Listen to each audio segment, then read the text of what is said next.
Greetings, true believers, and welcome to another edition of the Big Brother RHAPpy Hour. I'm your host, not Jordan Parhar, and welcome to the show. My name is Alex Kidwell. You may know me. And joining me tonight on what may be a very interesting and slightly unique edition of the RHAPpy Hour are two gentlemen who, one you see frequently on this show, one you do not. It's Taran Armstrong and the rock star Dennis Johnny Mac. Gentlemen, how are we doing? Awesome. It's Johnny Mac.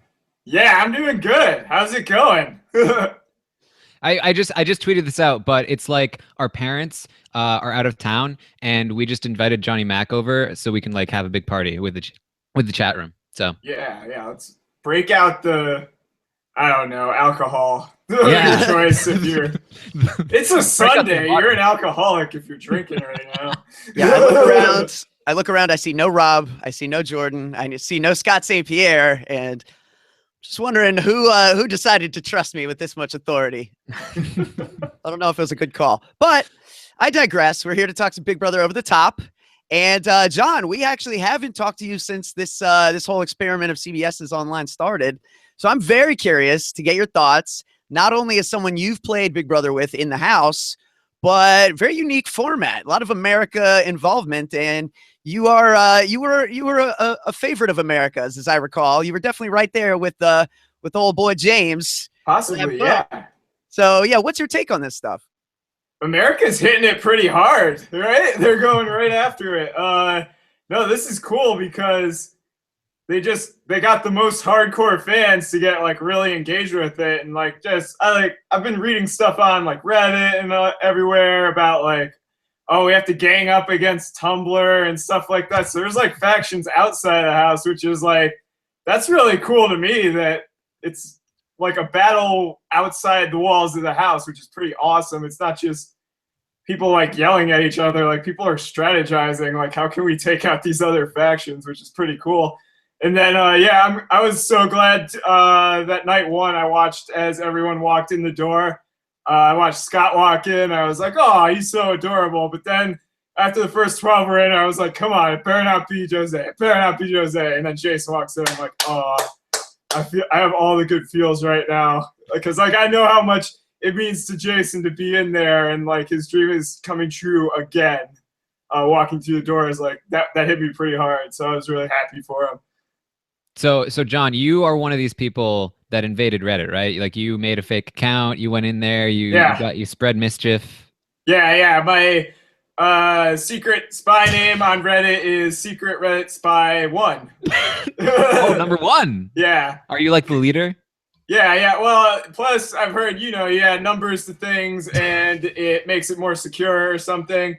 Yeah. So and my password is the same exact thing. Reddit Spy 1. So yeah, no one will ever figure it out. Oh well, I'm sorry, but we are broadcasting live, Johnny. They'll forget about it. Don't worry. Forget everything I said. Ooh. Yeah, this whole thing, like, not necessarily the most strategic entity of the game we've ever gotten, but to your point, it is like a little bit of like a sociologist's wet dream, right? Yeah. I mean, they're just like seeing everyone on the internet go nuts that loves this show. I don't think anyone's gotten this nuts before, even when like really racist stuff has been said. I mean, this just seems to carry on for weeks. Yeah, and I don't know. It's like the perfect storm of like, Twitter's never been bigger, and this election at the same time is like really amps everybody up. And then, but whatever it is, yeah, this season, like more than any other, has really just gotten people fired up. Yeah, that election drop was key. Oh my God. When they got the people in the house talking about what people were already angry about, I mean, that must have just blown up everywhere. Like, oh my God, I hate her for opinionating that way. Yeah, it's amazing. I mean, that made CNN. And like Big Brother, I don't think it's ever, like, when has Big Brother ever made CNN? Like maybe BB2 when they told him about 9/11, but like, yeah, that's like a cultural moment. That's like one of those moments where even people who don't like reality TV are like, oh, I get like why this is kind of cool. Well, they're like, oh, this show is still on? Yeah, well, that's the first thought, right? Like, what? I remember that. And maybe not enough major events happen in the summer months. Maybe it's just everything waits until fall when everything's dying and everything until something cool can happen. So that's it. Yeah. Yeah. Well, yeah, I mean, it's interesting. It's definitely been a different experiment, but it's fun. It's definitely, I'm enjoying it more than I thought I would, I think, ultimately. I just had I had to frame it right. I had to get in the right mindset for it. Yeah. It's not the same animal at all. No. Not at all. Taran, what were you saying? Oh, I'm enjoying polling it because my polls are just like the best part about this season, in my opinion. Yeah, well, right. It's like, it's such like an active role in everything that's going on. It's very different. So like, what do you think? Like, Jason, people have talked a lot about is it like the advantage of being a returning player in a house with a bunch of new people? Obviously, a lot of people have countered that with the fact that there were sisters in there, which obviously I would like your take on as well, because you've played with sisters. Yeah. So, what's your take on like an advantage coming into a game like this where America votes? Like, was it a bigger advantage to like have a sibling in there you can work with, or is it a bigger advantage to have like a fan base coming in? I think that's a really interesting question, right? Yeah. No, that is, and I guess it would be different depending on who's playing the game, but in Jason's case, I mean, it really helped him out that first week. He had to win a veto anyway to save himself, but I guess it kind of put a target on him at the same time. So it's different with Jason because he's gone from like being a fan favorite to he's said some stuff that's ticked a lot of people off and like gotten him angry at him and his people. Then he's come back on top again. So he's been like all over the place there. I wonder if it's enough to say that like he has no fan favorite advantage anymore. It's gone. And like these other people have gotten their own fans as the season has gone on. So now it's kind of like evened out a bit. Yeah, he definitely had to scrape and claw that first couple weeks to come over that fear that they had of him, though.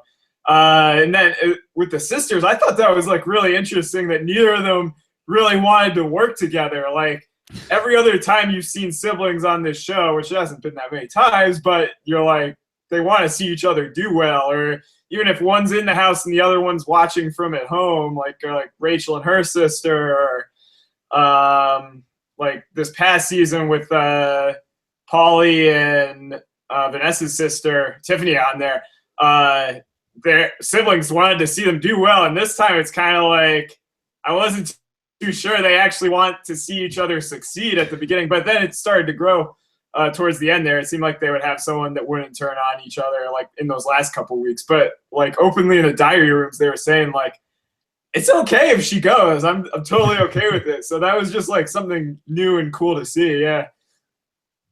Is it safe to say that the Willett sisters are the most successful siblings we've seen on BBUS at least?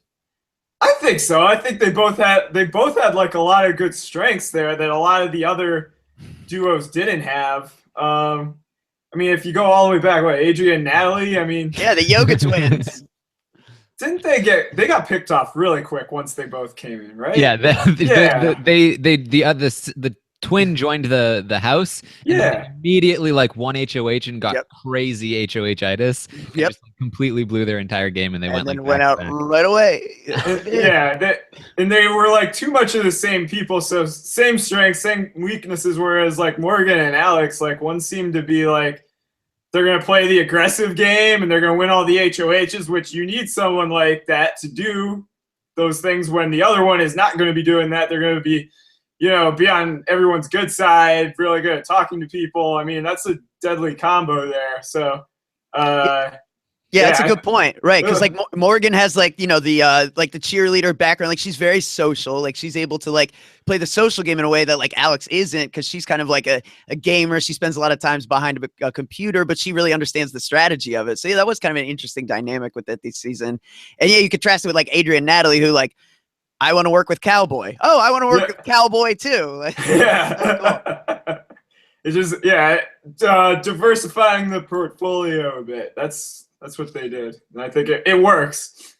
I wish they had done it more. Like, I wish that they had really like stuck to their guns and gone on opposite sides of the house. Like when Morgan and Alex were both in the Plastics Alliance, Alex or Morgan should have pushed the other one to be like, listen, get out of here, go to the other side, and we can work this from both angles. Go mole it up. I feel like that would have been a lot more successful if they had been able to pull it off. Go on mole patrol. Yeah, especially when no one really had a clue. Like, it just seems time after time the house guest gets evicted. They're like, what? They were siblings? Oh my god! Except, that is one thing I am proud of Jason. He had that like inkling at the beginning where he was looking at the memory wall. He's like, they look really similar, but other than he tried to use it one time to get Monty to start thinking about it, right? The first time he was trying to stay away from getting nominated. But other than that, he really hasn't said anything about it, which I think is better than he did last time. So that's really all you can do. Just improve on your mistakes from last time. And he did keep his mouth shut about that.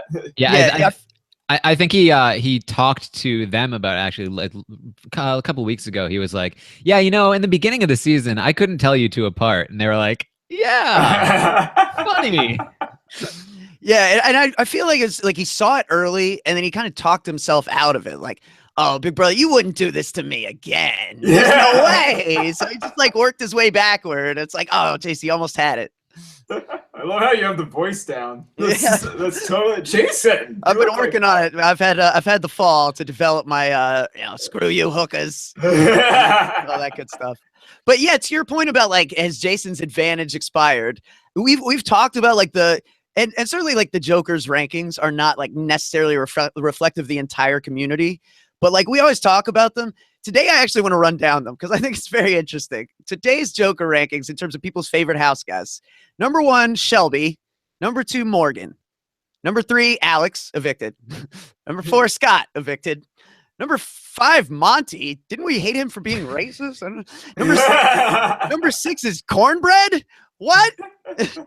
Number 7 is Cornbread's amazing. Number 7 is Jason. Number 8 is Justin. Number 9 is Whitney. 10, Danielle. 11, Neely. What did Neely do? 12, Shane. Like, just because he's been worse on Twitter than he was as a house guest, I guess. And then 13 with the bullet, Chrissy. Listen, Alex, America's judgment does not subside just because you leave the house. Shane's Twitter activity is perfectly available to be judged by jokers. It's just crazy to me that these guys, Monty and Shane, or Monty and Cornbread, who are just like absolute pariahs for all the wrong reasons and saying all the wrong things at the beginning of the season. Like, this is the nature of these games. Like, the longer we're exposed to you, the more people have time to grow to hate you. You like die the hero or live long enough to become the villain in Big Brother, right? Batman. Yeah, Cornbread is slowly creeping into our hearts. So, but when he's number 1 of that poll by the end of this season, you're gonna know they were smart to get rid of him first. He was the biggest threat in there. He's the people's champion. He's going to defend anybody attacked by any relatives at the finale. It's all gonna be good. Cornbread's he's a good guy. I'm just ready for like they seem to like their team twists and stuff. So I'm ready for next season when you get 3 teams, one led by Jody, one led by Cornbread, and one led by Glenn. That's what we're building towards here. Oh my god, that would be awesome. My money's on Glenn. Someone's like, can I just be a free agent, please? And then I would just want that season to be like Groundhog's Day, just the first day played over and over again. And a coach gets evicted or something. Yeah, it's rough times. Yeah, whoever loses the first house guest will also go out with them. Yeah. Oh my god, it's happening again. And that's like some Twilight Zone nonsense. Francesca. Big Brother's Francesca. Yeah. Okay. So yeah, I want to talk about last week. Like, it seems like, going into the strategy of this week, Shelby's HOH. Last night she saves Justin and Chrissy, which sets up her, pretty much lays it out. She's gonna save Morgan tonight, and it's gonna put Jason and Danny on the block. Danny seems like the target, but yeah, it's not a great look for your boy Jason, who probably could have gotten out of this maybe if he didn't throw the fake Final 5 deal their way last week. That's now a thing that, like, I don't know if you've seen, there's a thread on Reddit now. Is this like the worst move in Big Brother history? And I don't know if you can really compare it to like, BB Prappa, and this is such a different game, but there really was no strategic merit to it, right? None at all. But I loved watching it. Oh my god, that was such a great villain move. Like, just to blindly go in there and mess with people like that. I don't know. I hadn't seen anything like that before. I don't think I've seen anyone just like being like, I just want to see these people suffer. And that's just something fun to watch. I mean, I feel bad for the people that were victims of it, but it's like, yeah. Well, when you frame it that way, is this what we can expect from a Johnny Mac All-Star appearance? No, probably not. I don't know.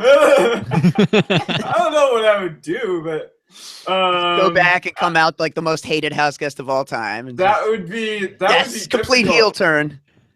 I think to do that, you would just walk in there and yell a bunch of racist stuff. And easier than it first seems when you think. Yeah. I mean, I think that's probably the main way to go. But otherwise, yeah, just do slimy things in the game, right? or fake hand injuries. Oh yeah. Oh man. I can't believe we're still hearing about that. Well, of course we are. I mean, like, why wouldn't we? 2 years to recover from a hand injury. Yeah. Well, you know, but you work with your hands. Well, I guess Chrissy's a musician, whatever. Yeah, something like that. She serves hot plates. So who's going on the block according to your poll right now, Taran? Morgan or Chrissy? Well, it's an interesting question because my poll is very close, actually. Morgan was not in the lead for a long time. Chrissy was ahead of Morgan by a good 3 to 4% for a little while. But then it tightened up, and now with almost 5,500 votes, it's 48% Morgan to 47% Chrissy. So by 1%, it looks like Morgan will be going up. However, the one time that my poll was really wrong was when it was off by 3% saying that Neely was going to be evicted instead of Scott. And so there is this margin of error of about 3%. I don't think 1% can cut it if it leans towards the misfit side, because I think it naturally leans that way by at least about 3%. So honestly, I couldn't even call it right now. Wow. So this is really becoming the election 2016 of the season here. Too close to call. Can you demand a recount after you're evicted? Well, you can't demand a recount because CBS never releases the actual numbers. So they're like, count what? What are you talking about? That's all that footage data has been deleted, and it's now in the vault. We can't access it for 15 years. Or they'll just be like, okay, we recounted. You're still evicted. Yeah, right. Yeah, we just did it just now. Yep. Yep. Have a nice flight. Yeah. That's really interesting, man. Yeah, because this is on paper, it seems like the only reason to want to nominate Morgan is if you're trying to protect Justin and Danielle, right, Taran? I mean, not entirely, but there's more to it for the most part. Yes, if you're a Jason or Danielle fan, you probably want Morgan up. However, again, there are a lot of merits to putting up. I've seen a lot of people on my timeline talk about, hey guys, can we just agree to put Justin up instead? No, that would protect Morgan, that would protect Danny, and everybody would be safe. Obviously, if you put Morgan up there, Danny's still probably going to go home because almost anybody but Danielle winning the veto would use it in a way that sends her home. Jason at this point has basically flipped, and he's willing to take Danny out. The only person who would really entice him to change his mind again would be if Justin is available to be cut. And so, I mean, Justin's really the best bet to save Danielle at this point, as far as I can tell, as far as my opinion goes. But it's probably too late to turn the vote around to get it all on Justin instead of Morgan. And then again, what's interesting to me is that we have these two sides, and the Misfits fans and the Plastics fans, and the Misfits have been dominating this vote. And I think the Danielle fans are the biggest contingent of that, but there are still Justin fans here. And I think the reason this vote is so close is because the Justin fans either are or should be switching over and electing to nominate Chrissy instead of Morgan, because if Justin gets Danielle out. That is a game-winning move for Justin. He automatically gets the care package next week, and then he's automatically in Final Four. All he needs is one competition, and then he's in the end with probably somebody like Morgan, who's probably not going to beat him. And I mean, the clear move for Justin is to take out Danielle, and I think that's why the polls are so close.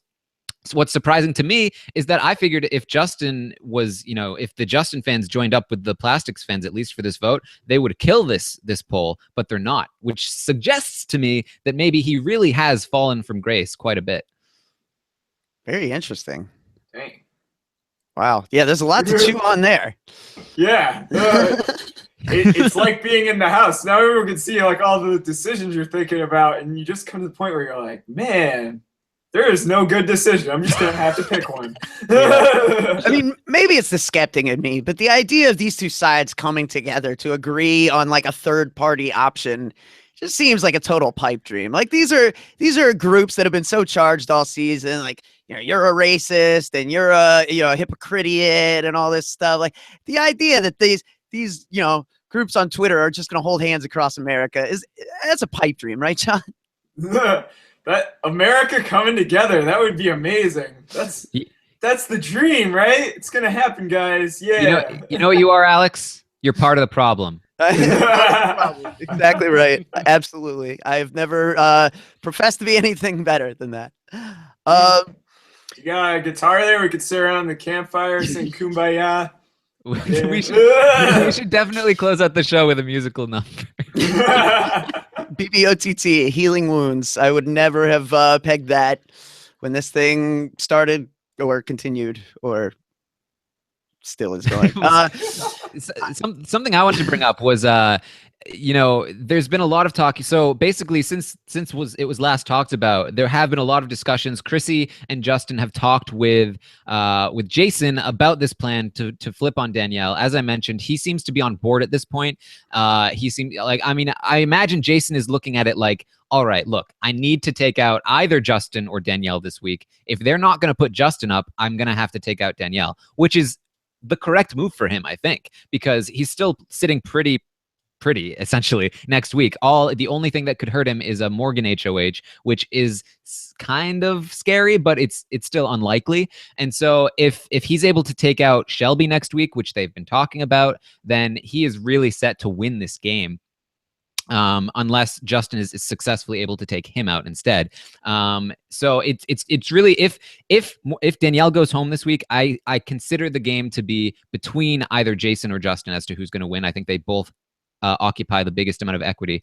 And so what's been happening is they have been talking about Shelby as like, man, Shelby has been this secret agent this whole time. She's been playing dumb. She's way smarter than she looks. We need to get her out of here because she's winning competitions. She's never been nominated by America. She must be popular. We need to get her out ASAP. And they're also looking at Morgan as somebody that they want to take to the end. And so this is sort of a shift in how they've viewed these people, especially Shelby, who they've really considered to be an idiot throughout the entire season. What have you thought about that, Johnny? That was cool. Yeah, I saw that discussion. They were sitting outside. Someone posted on Reddit. That's how I saw it. But yeah, I was like, wow, they're actually wising up. And she, her whole disguise is kind of falling to pieces here. But yeah, that's awesome that they're figuring that out. I mean, I love Shelby. I don't want to see her lose. But at the same time, it's like, wow, they're actually thinking about making some moves here. And I was surprised to see it, a lot of it coming out of Justin's mouth. I was like, I wasn't sure he was really playing at all. And then he's just like sitting there and just like, she's pretty smart. We got to get rid of her. All right. And that's all it takes, really. It doesn't take this big elaborate plan. It just takes one person with an inkling and you're in trouble. I like how that was essentially what you did with Vanessa. Yeah. You're like, hey, wait a minute. What? She's pretty smart. We should get rid of her. Yeah. Yep. Hold on a tick. This isn't working out at all. Yeah. It is interesting, right? Because Justin, like, he's gone these long stretches where you're just like, this guy is just doing nothing. And then there's these days where you're like, this guy could be a pretty good player if he like really applied himself. Like, yeah, like you're talking about, he's talking earlier and he's saying like, yeah, he's aware that Shelby is really smart. And he's like, you know what? I bet it is like, sometimes, man, the smartest people, they're just terrible socially. And I'm like, Yeah, you see, Yeah. he's actually pretty astute there, Justin. Nicely pointed out. Yeah, it is being pointed out in the chat that part of this could be attributed to the diary room leak for Shelby. It's hard to know how much because we don't really know how much they caught of it. But obviously, that was like a big indicator that maybe Shelby is not what she seems, and maybe she's a lot smarter than she seems. But I also think that the competition wins, and the fact that she's with the times, and the fact that she's talking about strategy a lot, and she's wheeling and dealing at this point. I think all of that sort of contributes. I'm not sure it all can be attributed to the diary room leak, but it could definitely have been a factor. Yeah. And with Alex gone, it's like, anyone talking strategy now is like much more obvious because they were all focused in on her. And now there's like, that focus has to go elsewhere. And Shelby's been winning ever since. What was the reaction to that? Because like from being in the house, like if they weren't suspecting, oh, she's a lawyer to begin with, they're not going to be ready when that came out. And then they only got to hear it once. We get to play it back 20 times and get angry about it. Did they keep talking about it, or did any of them know what an LSAT is, or? Yeah, see, that's the thing. I never saw any confirmation that they knew what the LSAT was, which is my hesitation on the thing. Yeah, I think it was assumed that they didn't know what it was because they didn't seem to react to it very strongly. But I think that it may have instilled this notion inside of them where it's like there's something about Shelby that we don't know. Shelby's out there taking tests. She's got to be smart. Yeah. and then she gets Chopin as like her music of choice, like this classical music, and she's like, oh yeah, and they're like, wait a minute, this does not match with the persona here. Not the greatest choice of music if you're trying to act dumb. Future Big Brother players, classical is not the way to go. I may like it. I appreciate if you like it. It may soothe you in the house. It may well be exactly what the doctor ordered, but I don't think it helps your perception none. How else would I feel like a serial killer in there, Alex? Not fair. I don't know. You could get some, what's that song that like Buffalo Bill dances to, or Buffalo Bob, whatever his name is? Midnight Horses. You could get that. It puts the key in the basket. Key in the HOH basket. Yeah. So, okay, while we're talking about ridiculous stuff, John, I heard a comment from Chrissy earlier, and I'm like, oh, I'm so glad John's on the show tonight so I can get him to weigh in on this. And it was just like the most out of nowhere comment. But as a professional, I would appreciate your perspective. Okay, professional mode. Chrissy believes that, quote, teeth are the genitals of the face. What do you make of this? Like, you're going to use them to sex things? I wish that sounds painful. I wish I had further context to provide. That's the statement I'm working with here. Yeah, I mean, using teeth for things, that would be, I wouldn't do that. But at the same time, I don't really think they can reproduce on their own. So she's going to need some studies to back that up. I haven't heard that. Well, basically, this makes you like the greatest player of all time, right? Like you are really in it. Like you get around if teeth are the genitals of the face. Teeth are the genitals in the face. Consider John the world's greatest showman's partner. Oh yeah. Yeah, I guess so. I mean, yeah. So if we're taking it as fact, then that helps my cause for sure.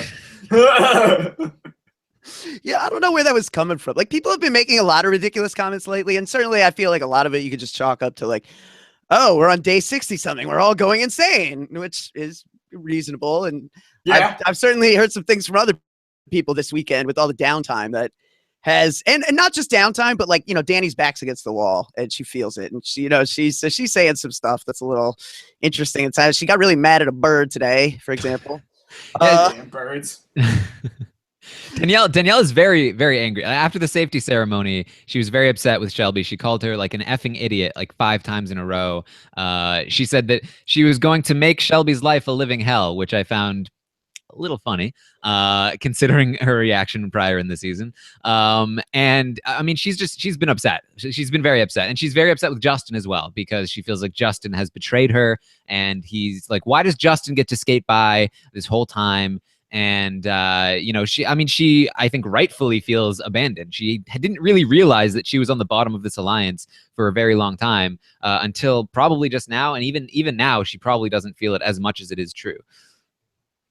Yeah, this is like the best time to make a final two alliance and not feel bad about it, because there's just no one left to go after at this point. It happens like every season. So many words broken in this final six here. It's just like you just have to go after who didn't win the comps, and it does come down to a lot of comps there. And yeah, everyone goes crazy when words are broken at this point, but it happens every single time. Yeah, it's you know, it's the sort of like you can understand the reaction, right? Where she's angry, and that causes her to be a way that is, you know, like she was just about ready to slit Justin's throat last week and changed her mind at the last second, and now she's mad at him for trying to save his own butt. And like, I think like it's the sort of thing where you're angry in the moment at that person because you're angry at what's happening, but then after the fact you're like, you know what, I've calmed down, I understand now, it was a game. And that's why like people can be friends outside of the house. It's like, you know, I was being stupid in the house. Like it's something everyone does. Well, we can say it was being stupid in the house, Taran, but this leads me into something maybe a little more nefarious or darker in nature, which is Danielle's uncle has taken to Twitter this weekend. And he doesn't seem to be very happy with the way things have been transpiring in the house. Certainly he's, I think you could safely say one of these people you would put in the camp of production screwed that side of the house with the comps and the broken mirror situation and all this stuff that happened last week. But he's got some things to say at Allison Grodner and at Julie Chen. And he's claiming he's got some hacked emails and some stuff that he will release that, you know, they're clearly you know, violating their own rules. They're you know, they're doing things, they're cheating. There's things going on here that are like preventing Danielle from winning the game. And then it got weird, Then it got weird. Yeah. That's when the comments started getting into like, you know, directed at Alex and Whitney and saying like, I'll be at the finale, and unlike my niece, I don't hold back. Like, what does that mean, dude? That's a little scary. Like, do these girls need protection? Well, yeah. Well, followed by somebody like, oh, you're not going to do anything. And he says, do you think I would post anything beforehand? That's premeditation. Yeah, which is super sketchy. And he claims he's going to out the production member that Shelby is hooking up with. And like, oh man, this is just, it's putting a nasty spin on it because this is a family member. And like people associate this person with the game. So they're thinking like, oh, this guy must know something. Like, no, he doesn't necessarily know anything. He's related to Danielle. That's all we know for sure. Yeah, do we know for sure? Is it Twitter verified? Like, I am Danielle's uncle from Big Brother. He does have a picture with her at a baseball game, and his name is Jeff Licky. So the last name checks out, but no, I mean, not even verified. So you make a good point, John, is that in and of itself cannot even be fully confirmed. But yeah, Taran, this is just a lot of talk, right? Nobody has any emails on Julie Chen, right? I'm sure he has plenty of emails in his mind that he's thought of. Hey, he's got them. Taran, get the torrent. All right, you can get the torrent. He says. Yeah. You can get the torrent and look for yourself. Okay, I've expressed my feelings on this before, but like. Production does not care. Like, no. They don't care. They're not gonna rig this game. If they wanted to rig this game, they wouldn't have all of this stuff on the feeds. They'd be like, they don't have to show the competitions on the feeds if they don't want to. If they were planning on being like, oh no, we're gonna rig it, we're gonna make sure that Shelby gets a second chance, we're gonna like flip the switch and break the mirror halfway through the game, and then like whatever, like they would just be like, no, you don't get to see any of it because we want to control it. Like, why wouldn't they just do that if that was their goal? It's just the whole thing doesn't make any sense. This idea that there are email like, oh, Shelby is screwing somebody in production, and therefore she's gonna get like preferential treatment. Like, she's still in a terrible position in the game. Why weren't they helping her out beforehand when she had a much better shot at winning? Like what is happening here? Like, there are so many people that genuinely believe that there's some sort of conspiracy going on, and it's absolute utter nonsense. I tweeted out something that was clearly satire earlier, and there were a ton of people that were like, yes, and they retweeted it, and they were like tweeting it at Alison Grodner, like, yes. Taran knows it's rigged. Like, no, I know it's not, because you have no evidence whatsoever to support that claim. It's so absurd. Yeah, this is not the season where you can make outlandish jokes because There's some outlandish beliefs out there. Yeah, I feel like people have like this vision that like Allison Grandner and Rich Mihan are just sitting there 24/7, like with their hands on everything. It's like, no, these people, how much time do you actually dedicate to your day job, you know? And half the time you're thinking about being somewhere else. I mean, they got families and everything that are way more important than this show to them. They don't care who wins. I think people have just watched the Hunger Games too many times. Like, there is no control room with a center console where you can just like manipulate the environment with the flick of a dial. That's not a thing. I'm sorry. Like, we would love to think that production is omnipotent and able to control all the variances and variables in this game, but the reality is not that cool. Unfortunately, they had some ideas this season. They slapped it together and they're like, let's see what happens. And that's it. And like this is something that comes up literally every single season without fail. Like, oh man, production rigged it for Bridget and Frank, didn't they? Oh yeah, production really rigged it for Amanda Zuckerman, didn't they? Wasn't there like a Helen was pushed thing? There's still a Helen was pushed. That YouTube video has a ton of views, and I think there's probably recent comments are like, not fair, man. This is ridiculous. And you can see in the video, like, yes, somebody like John, just go ahead and confirm. You're a house guest. There's a run behind the back wall, right? Like where production can go through with the camera and stuff, right? Like there's space back there. I mean, like I think you can see someone go by. Yeah. But the idea that they would reach out and grab an ankle, is that where you draw the line too, or? I don't think that would be made specifically for ankle grabbing. like we're talking about like, obviously, no offense to any house guests, including you, Johnny Mac, but we're talking about a bunch of random crazy people who got cast for this show. Like, you really think that that production could rig something and trust these people to be quiet about it? That after 18, 19 seasons, that like nobody has been like, listen, here's the proof that they rigged it. I'm showing you now. I am the whistleblower. Like, no, like you can't trust these people to remain silent. Like, these are some of the most gossipy people on the face of the earth. Like, it would get out. Hey, now, Taran, if live feeds have taught us anything, it's that every Big Brother house guest ever is a steel vault. All right. So, Stop talking about production, damn it. Shut it down. This is getting off topic, but the one thing that when I do watch the feeds, the amount of singing that's been allowed is crazy. It's kind of awesome in a good way. Like, I know why you can't sing for like logistical reasons on the regular seasons, but they've let a lot more through, and it led to a great moment with Justin in the pizza.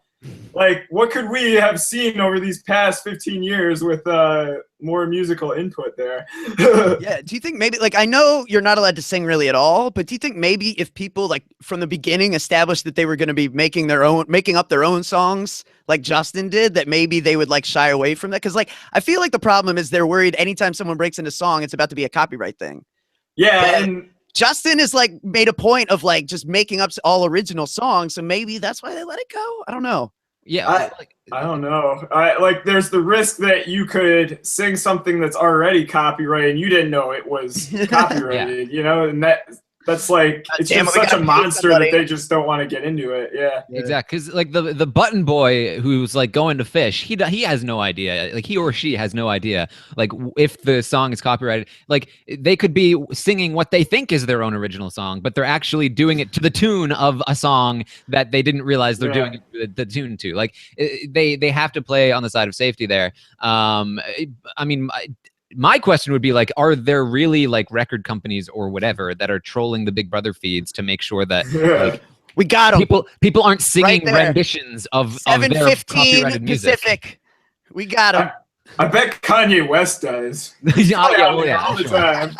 It's all Kanye West's fault. Every single time they go to fish, it's because they're afraid, like, man, but what if this is a Kanye West song? Otherwise, it would be fine, but it might be a Kanye West song. You know what you need to do is just go in there and claim like you're the descendant of someone who, like, what do you mean? My dad wrote Daydream Believer. I'm allowed to sing this. Like, I can get away with this. I own the rights. We're good. All right, let's.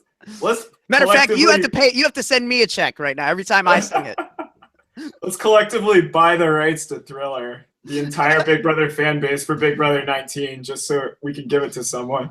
Make the house do a flash mob dance. Yeah. It's a task. You'd have to think that somebody like Chrissy would go into the house and be like, hey, look, this is our music. This is our copyright for it. Like, let me sing this. And then she'd get to advertise her band. Maybe they don't want her advertising her band. Like, who knows? But you'd have to think there are some ways around it. And certainly Justin has found some ways around it. And I don't know if that's because it's Big Brother OTT or because it's Justin. Who knows? Yeah, what was he singing when he got in the fight with Jason earlier? I lost my best friend because I scared the S out of him. It was really great. Like, he just breaks out into these little things. Jason was so pissed. Jason was salty. Yeah, don't touch me. No. Jason doesn't like to be scared. We learned that at Veto. Yeah. You don't mess with that. Yeah. Calling all the ghosts sir and everything. Like, no. He's Okay. just not having it. Yeah. He's over it. Taran, anything else you want to get into, or should we like dive into some questions?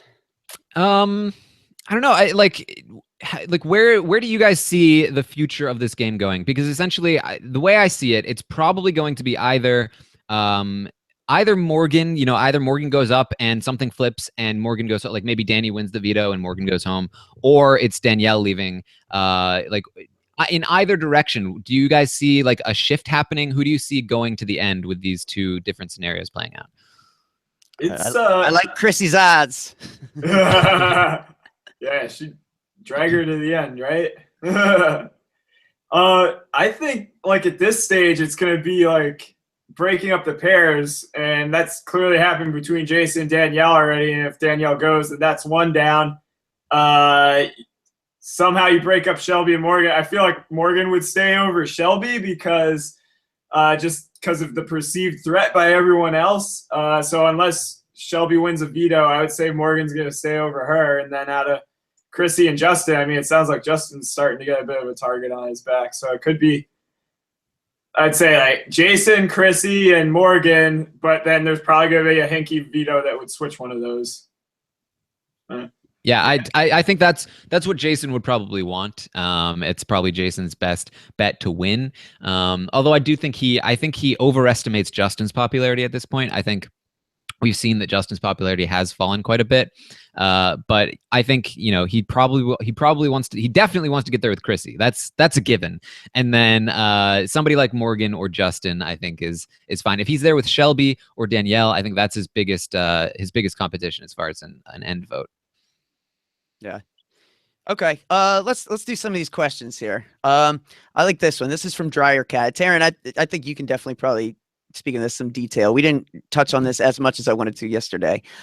Can you explain why Shelby didn't make Morgan safe yesterday at the safety net ceremony? #confused. Oh, it's basically just a sign of good faith, essentially. Shelby has proposed this alliance, this Final Four alliance, and she wants to do everything she can to make Justin and Chrissy feel comfortable. She's even offered to say, like, hey, if Danielle or Jason win the veto and Morgan is not already on the block, I will put Morgan up as a pawn instead of you, Justin, or whatever. They don't really believe that, and neither do Shelby or Morgan intend on actually going through with that, I believe. But they're doing everything they can to just be like, yeah, we'll show them good faith. And then also, I think Shelby expressed, like, I just don't want to have to deal with them coming up to me anymore. Like, if I put Justin and Chrissy on the block, or if I make Justin and Chrissy safe, then there's nothing they can say to change the outcome at that point. Just go ahead and put the cards on the table. Yeah, exactly. Yeah, which is I think probably the smarter move, because it gives Jason and Danielle more time to cope with the idea that they're going up on the block. What is the opposite logic of the Final Five deal, right? Yes, completely the opposite, right? Like they're doing everything they can to not throw it in their face and be like, last second, haha, gotcha. Yeah. Which, I think that's probably smart at this point in the game. Yeah, exactly. Yeah, always want to have more bridges to cross. I mean, no one wants to get left on an island, metaphorically or otherwise. John, I think the safety ceremonies are kind of cool. I mean, obviously, I like the original nominations with the the rotating key and stuff, but like the way you did it, where you just turn the key and you see the face, like this is better than that, right? Because there's a way of gaming it, like we were talking about. Like, do you show the cards on Saturday, or do you wait and surprise everyone on Sunday? What do you think about it?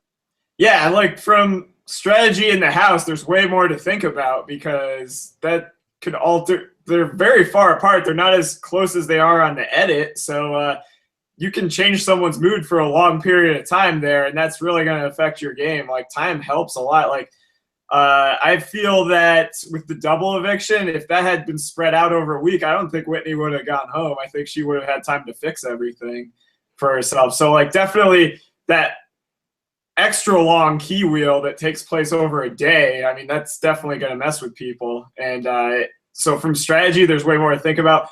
If it's just a regular season of Big Brother and you're just trying to quickly get the nominations that you've been building up to all episode in there, I mean, I think the newer version's better. It just, for a lot of people, I feel like they don't feel that tension that we used to feel on the old episodes. They just want to see, like, boom, it's in there, that's it, you know, off with their heads quickly. Yeah, you know, that's a good point about the 24-hour gap between Saturday and Sunday, because we really haven't seen it this season. But yeah, Taran, I mean, you got to think, like, give your boy Dan Giesling 24 hours between safety ceremonies, and you got to think you can probably make something happen there, right?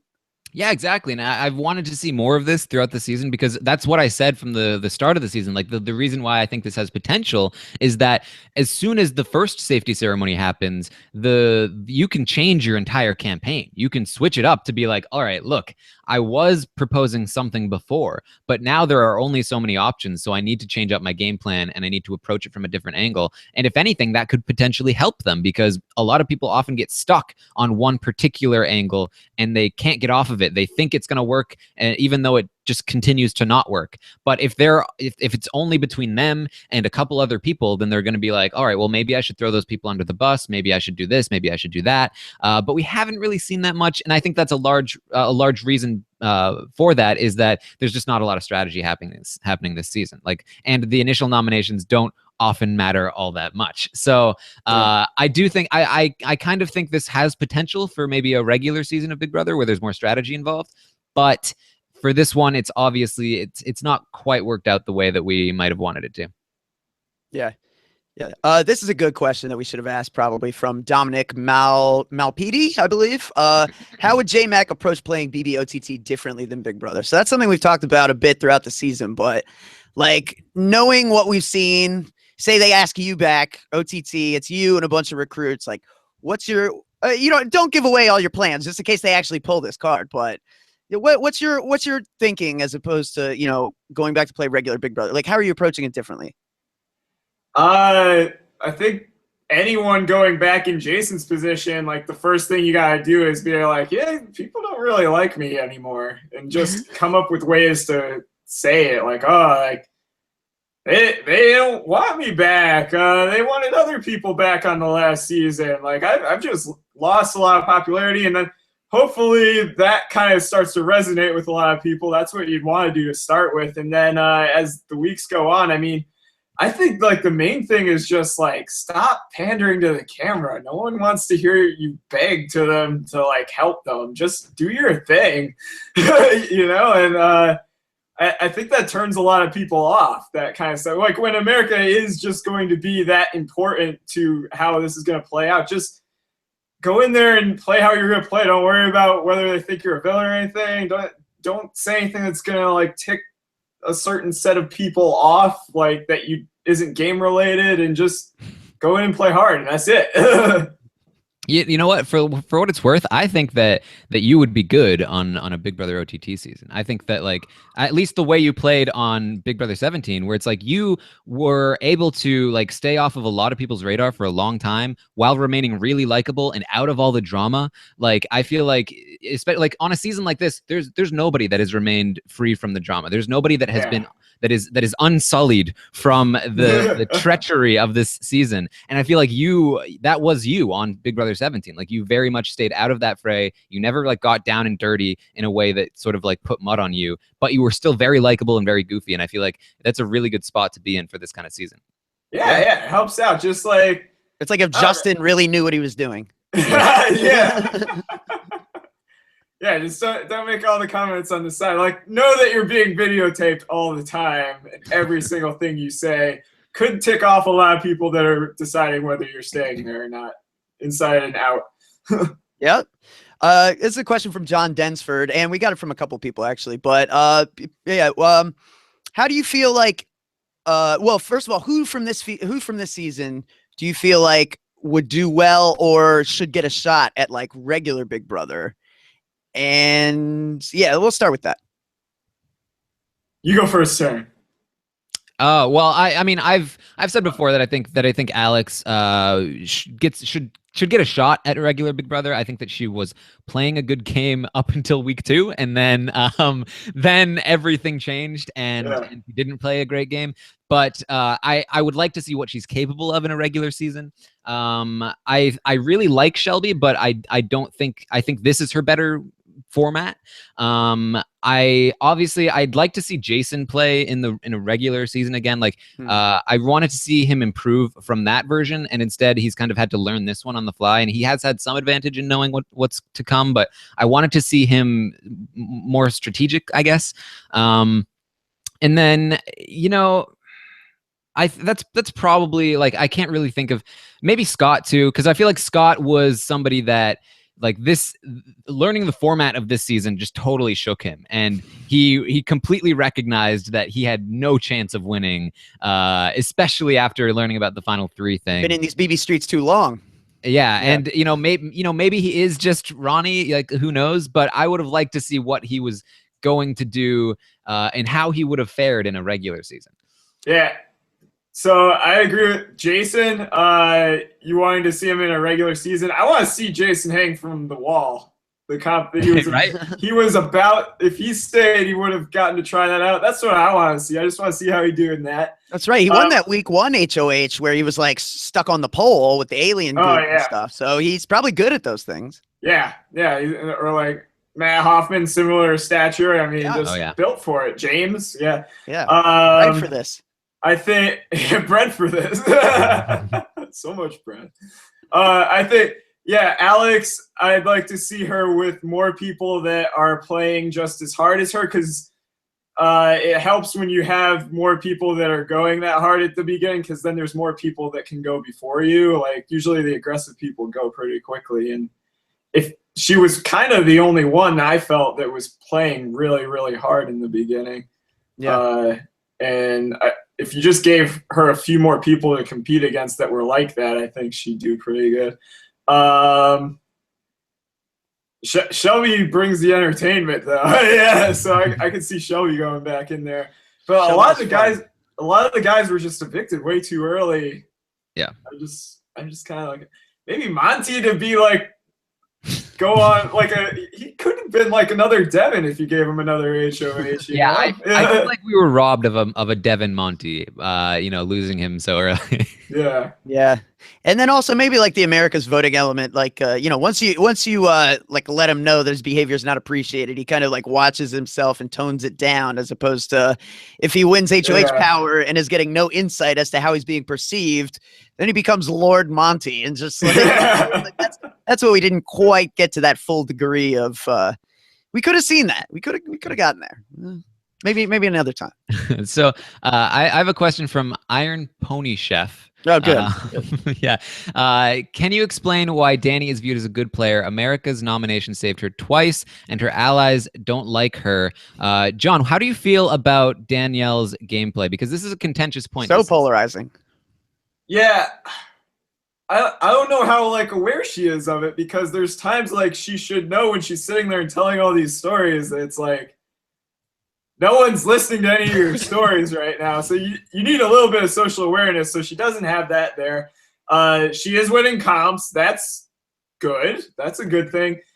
She's thinking strategically about her moves. I don't think she thinks about, like, the next level of gameplay, like psyching people out. So I saw, like, during the double there, and probably a little after that, she was really talking to try to keep her and Jason safe. I don't know if that was, like, genuine or not, but if she really was that genuine, I guess, because that'll make me sound really stupid if I.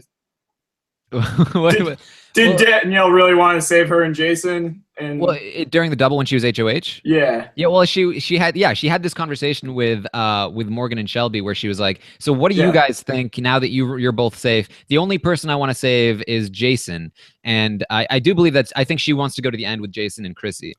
Yeah, if you want to save Jason, you have to throw him under the bus like crazy at this point. You can't tell people, hey, this is the guy I want with me to the end. You have to be like, we want him out of here. We have to get rid of him. So then they're like, all right, we don't have to worry about Jason. Who should we really try to get rid of? And yeah, I don't think she's thinking that far ahead. Final 7, final 6. Like this is kind of fake fight time, isn't it, Taran? Oh yeah, I mean, Dan Giesling, the king of that strategy, right? Like him in Memphis. Yeah, right. But yeah, you're totally right. Especially I think that's a perfect representative thing for Danielle's game, where like she was in that position. And she was doing something that was kind of correct, right? She was going to her enemies who were just made safe. They're going to have a shot at HOH next week. So she was trying to build a bridge to them and say, look, I want your input on who I'm going to take out. And that's a good instinct. I like that she was doing that. But then she says, totally, unprompted, Jason is my guy. I want to keep Jason safe. Like, you don't need to tell them that. They're not actually HOH. They don't actually have that power to nominate him. You didn't need to give that information. And then she agrees to nominate and take out Justin, only to change her mind and renege on a deal for the second week in a row, which has put her in the position she is now. So like, it's like I feel like the story of Danielle's game is good intentions and bad outcomes, and that's just been very consistent throughout the entire season. Oh, Taran, I think we've been watching Big Brother together too long, because that is a line I've been mulling around for a couple weeks now. Yeah, I mean, I think it's true. Like when you ultimately eulogize Danny's game, she's putting in work, she's making efforts, she's doing more than a lot of the people around her, but a lot of times it really does seem to be one step forward, 2 steps backward. Her end result is not like she's not thinking through what this will accomplish. Ultimately, I feel like the problem is she's looking to play a team game, and it's not a team game. She's looking to take care of everyone, and you just can't do that in Big Brother. I get it. And, we've seen it before. I think it's a little bit like, Caleb, where it's just you're going to go down with the ship almost every time if you're going to be playing like this, because other people are starting to look through the forest and see the clearing up ahead, and they're going to shove you into a tree at the last second. Yeah. Only one person is getting to that clearing. Yeah, that's right. Yeah. It's the Hunger. That's where it is, the Hunger Games. Somebody's going to have to eat the poison berries. Yeah. I feel like we're getting way too many of this particular question, because I feel like the answer is obvious, but people are asking whose laugh is better, Johnny Mac or Shelby. Yeah, Alex, I imagine we're on the same page about this. I wasn't even going to entertain this question, with all respect to my team member Puya, who asked it. I mean, it's obviously Johnny Mac, right? Like Johnny Mac is the best laugh ever, right? Come on now. Oh, thanks for pandering. With due respect to Shelby, who, if you haven't seen it, go back to Friday night and watch the end of Shelby's live DR. And it's very funny where she just doesn't know how to end it. So she's like, yeah, so, well, I don't. Okay, well, just bye. And just walks away. It's fantastic. Yeah, I saw that on Reddit. Yeah, I saw that on Reddit, like how to end every conversation ever. This is how, ideally, it's just kind of, all right. See you later. So I think Johnny Mac's laugh hands down, but I will give the nod to Shelby's face when she laughs. With the like, like the like 5 chins she gets with her when she just has like the most ridiculous like shocked laughing face. It's good reactions. It's yeah, really good reactions. And that's why I think that's a big part of why that Trump video does so well, is you've got Shelby just like very expressive. Yeah, fantastic. All right, let's see, do we have more questions here? How about one from one of our esteemed podcast contestants from the So You Think You Can podcast contest, from Cam Perry. What would you have to change if there is a Big Brother Over the Top 2? Ooh, what do you think, Johnny? Well, you hope it's not the way it changed from Big Brother 1 to 2, because that would pretty much take away everything that's different about it, right? The America's input. So more campaigning for America, right? the America has to still be involved there. I mean, I kind of miss endurance comps. I know that the comps are supposed to be different, but like just one epic endurance comp. Come on. We want to see it. That's a lot of money for Crisco, though. Yeah, right. I don't know if we want to sell that out. At least the wall, maybe. The wall's sitting somewhere, you know it is. Right. Yeah. Yeah. They got it in storage somewhere in a big trailer in the back. It sits there all winter. You got to use it. It's like the floats in New Orleans. Like when it's not parade time, they just all like sit in one big kind of abandoned warehouse somewhere. I mean, they got to use it. I like to imagine them like dreaming up a competition. They're like, man, we've got all this like Crisco fake butter slippery nonsense. Black box. Yeah. like, can we just fit it in somewhere somehow? Yeah. Yeah. But why not? Alex, you're the marketing guru, right? What are your thoughts on this? How do they improve BBOTT too?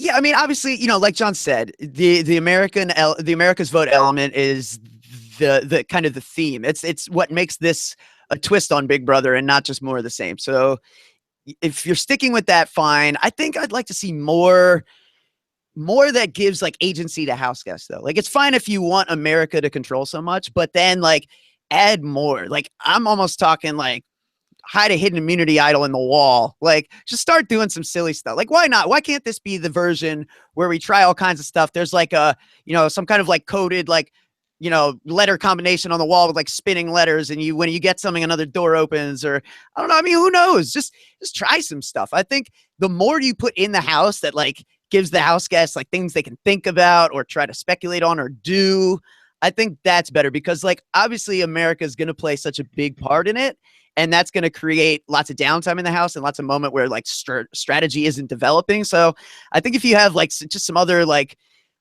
basically if it's a hamster cage, like throw a wheel in there, like have a couple ramps, like just some interesting some things, or like a ball pit room. Yeah, right. One room sweet. with just bottomless ball pits. Yeah, or just bottom. Yeah, just can't find the bottom on this thing. Is anyone? I don't know if it ends. Yeah, like that could kill you. That's like quicksand. I feel like then that's where you have to sleep as a have-not, just in that pit. But then if James came back, he would just be hiding in the ball pit 24/7. Like that would just be the place to go. What are you doing? What are you doing?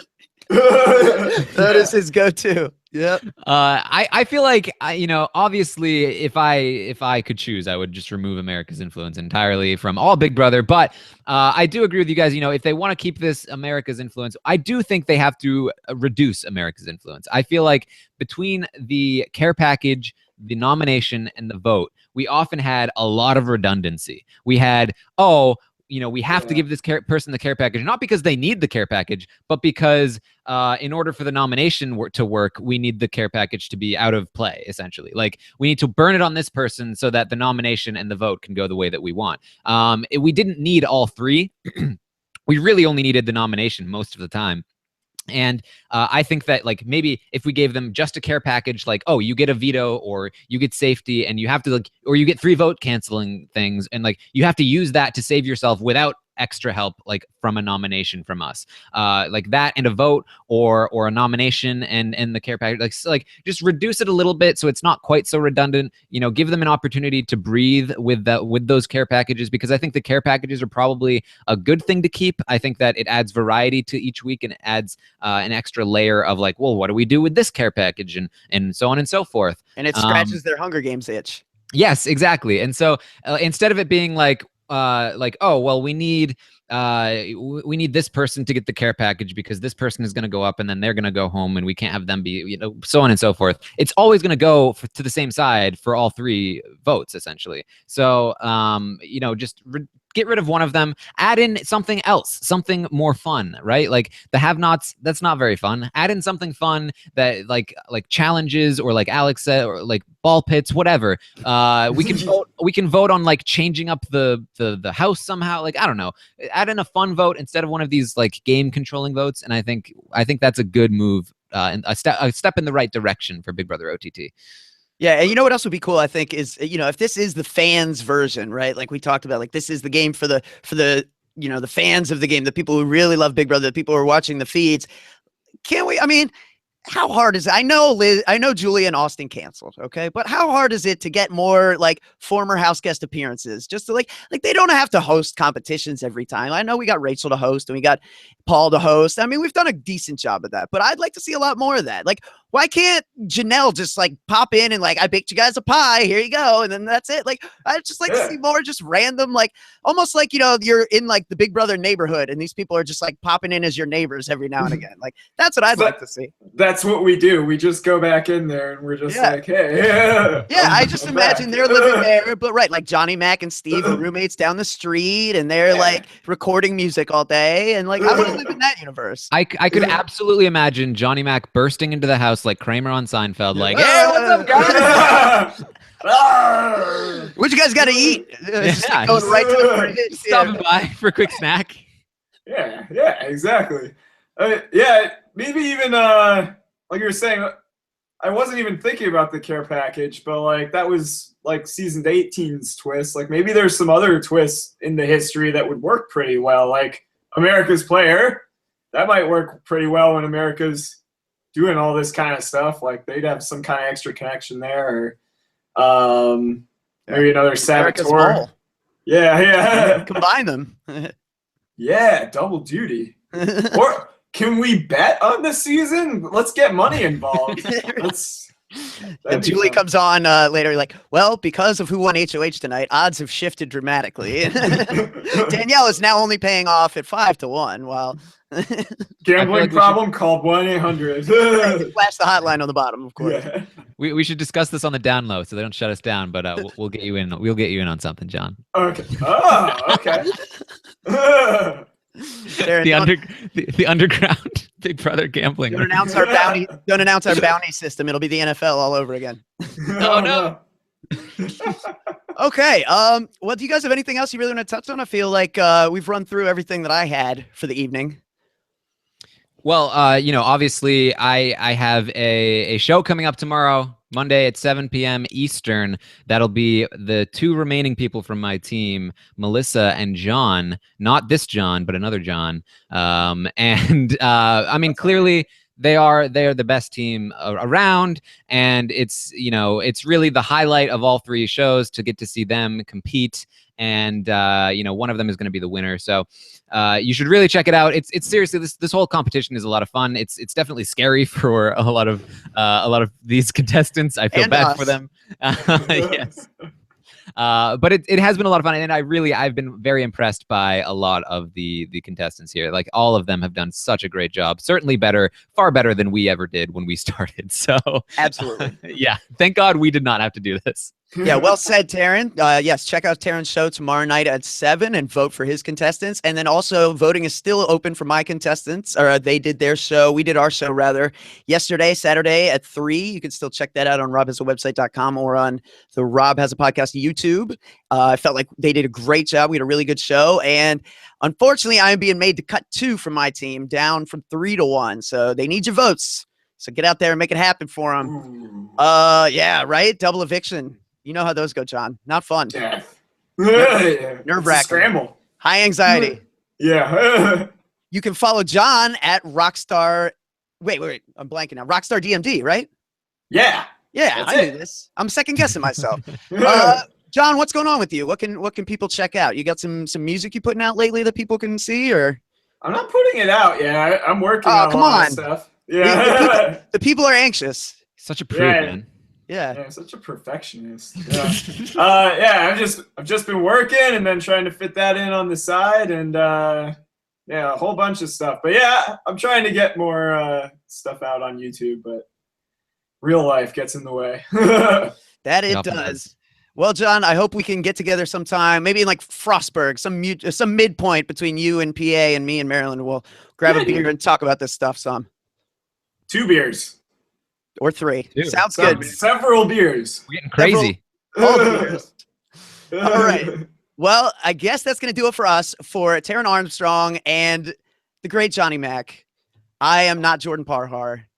Thank you for watching. Goodbye.